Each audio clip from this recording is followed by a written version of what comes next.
Close that door over there, please. Come on, close this door here. Come on. I got distracted. Yeah, I felt I got distracted. Yeah. No, now it will be fine. Italian journalism has many faces. Let's think of the great fathers of our journalism. Let's think of Enzo Biaggi, Bocca, Montanelli, Scalfari, Fraiese, the sacred monsters, the untouchables, those who taught us a lot and also passed down a legacy that we don't always manage to grasp or understand. Then there are the faces, maybe a bit less well-known, a bit less recognized, but still very important. The signatures we read in the newspapers, unfortunately fewer and fewer, because as you know very well, in Italy, people have been reading fewer newspapers for many years now. But they are very important colleagues who, more often than not, sacrifice a lot to ensure that accurate information reaches the newsstands and then the reader, as long as the reader is interested. Then there are the lesser-known colleagues, those from the provinces who almost never make the news, who might find the scoop of a lifetime, but then they just stay there. There are courageous colleagues. Did we talk about it in the video dedicated to Giancarlo Ciani that you can find on the channel? Then there are different ways of reporting the news. Of course, there is partisan reporting, party-affiliated reporting, biased reporting, embedded reporting, as they say. But that's not all. There's also reporting that focuses on entertainment, satire, and mockery. We talked about it in the video dedicated to the old magazine, Il Maile. And then with the guys from L'Urcio, Not Dirty, which makes the news. Other videos you can find on the channel. Today we're talking about a colleague who's no longer with us. He passed away 12 years ago. A colleague who, in Malgrado, is better known for his colorful personality, for his out-of-the-box, over-the-top expressions, due to his genuine, passionate, explosive character. Sometimes, rather than for his great professionalism, a colleague who, among his peers, among journalists, left a wonderful memory as a great professional, who unfortunately, in the internet era, became famous in Malgrado. Today we discuss Germano Mosconi. Who knows? That he doesn't get mad at me, huh?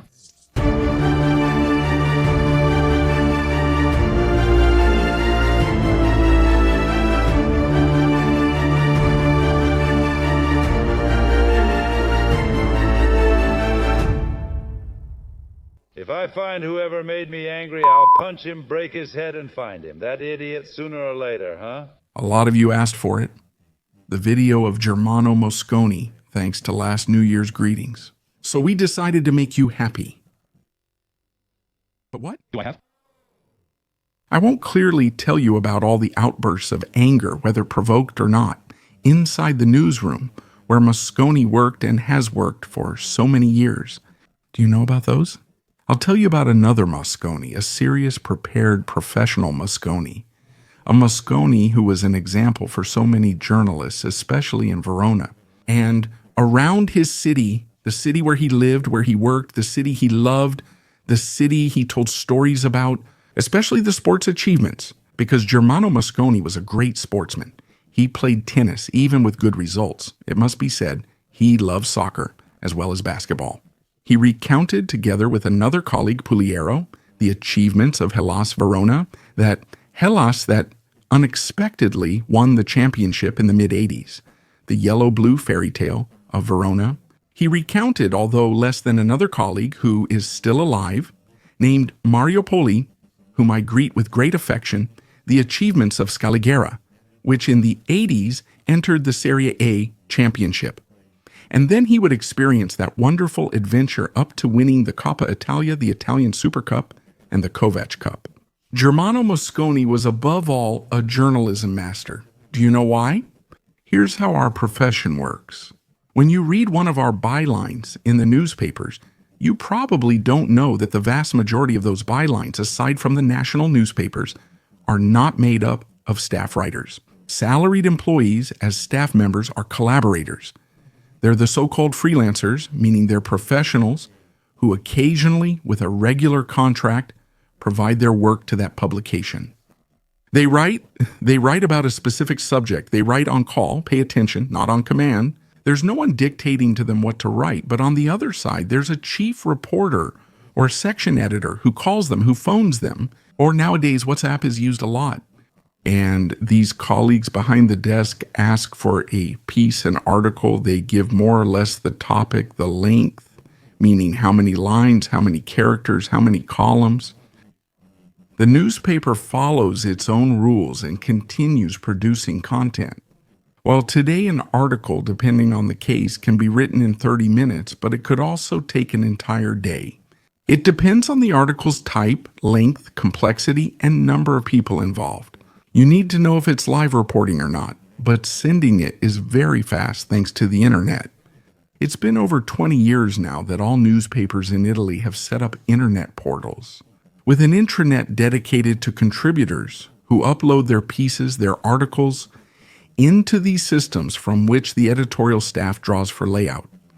That's how it works today. But when did Germano Mosconi, born in 1932, start working as an internet journalist? But nobody knows what it is or tries to imagine it. It's the period of the 60s when journalism is done on the street with a notebook in hand, walking, wearing out the soles of your shoes. You do it by getting the news street by street, alley by alley, house by house. Or in sports, by going to press conferences, going to interview people, to bother them. Even coaches, managers, players. You go to stadiums, to arenas. That's how it's done. A lot of patience, a lot of dedication, a lot of spirit of sacrifice. And then, once you've gathered everything, type it up or write an article in your notebook. I'm already trying. From then on, call on the phone. On the other end, in newsrooms, were demophonists, a now extinct category. They're no longer needed as they used to collect the text that arrived in audio. You would dictate the article over the phone, and believe me, I did it too. Sometimes, when the computer systems crashed and maybe made the articles sent a few hours earlier disappear. It happens. Adapt. You would go to the nearest payphone, dial the number, and then start dictating. The more complex words or surnames had to be spelled out. Heaven forbid you forget the punctuation. But that kind of journalism, which today would be seen as adventure journalism, was very effective and people liked it. It was enjoyed by those who did it and by the readers. That's how Germano Mosconi was trained, just like many others like him. But Germano Mosconi took it a step further. He kept working in print media, starting with Verona newspapers and later expanding elsewhere. As we will see, he gradually became a face, not just a name or surname on a page. Because from the mid-1970s in Italy, private television stations began to emerge. It was initially a pioneering phenomenon. They took advantage of loopholes in the law, which established the Radio Televisione Italiana monopoly for nationwide broadcasting. But at the local level, it was enough to purchase the frequency, or rather, pay the state the required fee to use that specific broadcasting frequency. Register the name, then register the number with the Register of Communications, the communications operator register, required for registration. Advertising, local television stations rely on it, and that's all. Everything else happens in the studio. Germano Mosconi becomes a face, a well-known, recognized, and appreciated face, because he enters the homes of the people of Verona politely through television, telling the news, telling what happens in the newscast, and the people of Verona start to know and appreciate him. He has a nice, calm, elegant, and relaxed style. That's what people like. That's what, in the end, gives confidence and authority. These are qualities that are also appreciated by another great journalist, whom I don't know how many of you have heard about. His name was Giorgio Lago. He passed away about 20 years ago, but he was the man who revolutionized provincial journalism. Giorgio Lago, from Castelfranco Veneto, was appointed by the owners, a group of local industrialists who had bought one of the oldest newspapers in Italy. Il Gazzettino is appointed by management, but Giorgio Lago, its manager, becomes a key reference point. And do you know why?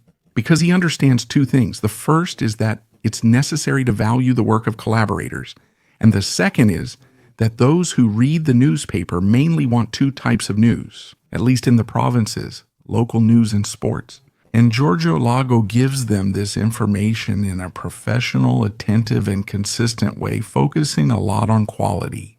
An editor who makes a mistake, who commits a layout error, gets reprimanded, is put on proofreading duty for 3 months, and if he makes the same mistake a second time, he gets fired. For Giorgio Lago, the newspaper's name means everything. You can't sacrifice quality.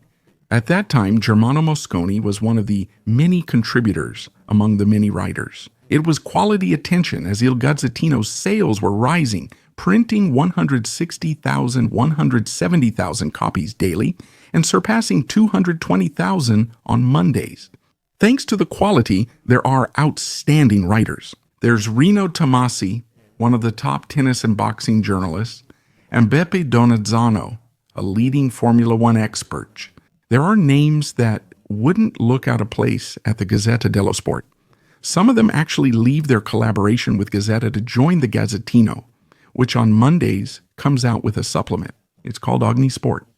The pages are pink, but it's not Gazzetta pink. It's a bit more intense, detachable pink. And it covers all sports, from national and international events, Serie A soccer, Formula One, the Cups, all the way down to the lowest provincial painter leagues. The moral of the story is that in those years, in the Northeast, the Gazzetta dello Sport didn't sell.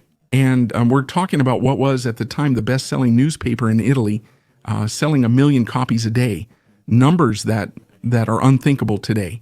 The Gazzettino also features Germano Mosconi, who writes about Hellas Verona and shares their stories, alongside his video work. After Lago left the Gazzettino, he returned to the Gazzetta dello Sport as a contributor, continuing his dual activity. Later, his activity began to slow down because Mosconi, born in 32 at a certain point, moved toward retirement. But this only makes him more sought after. His professionalism is evaluated positively and is actually considered important. Between 96 and 97, Germano Mosconi is among the Serie A soccer commentators for Dora, Tele Plus, which later became Sky, the first Italian pay television, after retiring, thus leaving the television station where he was employed and ending various collaborations. Mosconi's activity does not end. In fact, he occasionally becomes a guest on some television shows. Thanks to his expertise, he also becomes the press officer for the Verona-based companies. And at a certain point, he also decides to found and direct a German-language periodical, Il Gardasee Zeitung, a magazine dedicated to the many German tourists, or in any case, German-speaking, who come every year to spend several months on the shores of the beautiful Lake Garda. This was Germano Mosconi. Then the rest came. The internet arrives. What becomes known as an internet phenomenon arrives, meaning the possibility for the web to exalt a person for their merits or shortcomings. Some of his old colleagues back in the television days decide to upload the old off-air clips to the web at the end of 2005. Cuts and bloopers happen to everyone. They happen to me too. Did you see it too? Sometimes Giovanni enjoys including my blunders, my ramblings, my slips of the tongue at the end of the videos. We're human. We all make mistakes. Who's perfect? Well, Mosconi, yes, he made a few mistakes. He would correct himself, of course. He never aired a wrong or uncorrected report. Absolutely not. But Mosconi had a flaw. He would get fired up. He would get angry. He would get really angry and would spur others on. He went overboard with the use of swear words. Sometimes with himself, because obviously a slip of the tongue due to his own occasional foolishness is annoying, especially when there's little time to record a newscast. Other times it was his colleagues who played really terrible pranks on him. Cards with glue that sticks. Ostia, look at that. The glue sticks. The cards he looks at. The sheets were glued together so he couldn't turn them, which made him angry. It's Mona who slams the door and closes it while shouting. Opening and closing the doors, slamming them and making noise, distracting him during the recordings. He knew he should be more cautious, or at least stay silent at that moment, without the capital letters, without periods, or they would remove the punctuation from the teleprompter. They would remove the capital letters, all just to make him angry, to laugh at those violent reactions, verbally violent. Too bad those recordings remained. And from that moment on, Germano Mosconi became, against his will, the caricature of the internet, the man who spends his life swearing. As some of his colleagues said, for example, Enzo Roata, who is now at Rai Sport, was once his colleague. Rada himself clarified that while Mosconi may have had a hot temper and swore when angry, he wasn't someone who spent his entire life cursing. Absolutely. In fact, he had received several awards precisely for his elegance and calmness in delivering information, and Mosconi didn't take it well. Meanwhile, during the same period, other people became known online for the same reason, for their insults. Think about Lugaresi from Cesenatico or the former janitor from L'Aquila, Mario Magnotta. Mosconi did not react well. He filed a complaint about what happened, because for him it was above all a matter of professional seriousness. This shows how much Mosconi valued that, though unfortunately it's been diluted over time. Germano Mosconi passed away on March 1st, 2012, the same day two others died. Lucio Dalla is very famous. I bet none of you can say you haven't heard of him at least once. Mosconi died at dawn, Dalla at 10 a.m., and later that afternoon, someone who knew them both also passed away. His name was Enzo Lefebvre. He was a great manager in marketing and sports, as well as a dear friend of mine. That day was a special day, but it must be said that while practically all of Bologna was at Dalla's funeral, at the secular farewell ceremony for Enzo Lefebvre, there were many people, many friends, who came even from far away, one by one. Germano Mosconi's funeral had a bit of everything. There were his friends, his relatives, his former colleagues, and other colleagues who had barely known him. There were many former viewers of Telenuovo, and they weren't there to have one last laugh at the expense of a character who had become famous. Against his will, because of those videos that you can still find here on YouTube today. No, they were there to pay him a proper tribute. To a journalist with a capital J, a true journalist, one of those who had lived through all the eras.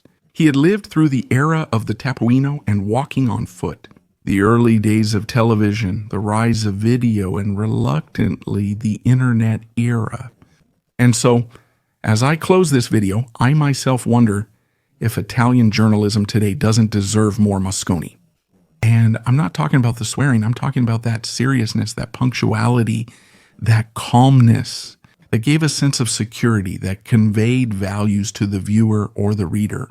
Italian journalism needs more people like Giorgio Largo, serious professionals who put reliability and the solidity of a news outlet first, who didn't chase after a scoop at any cost. Even worse is clickbaiting, which has become a modern plague. I believe so.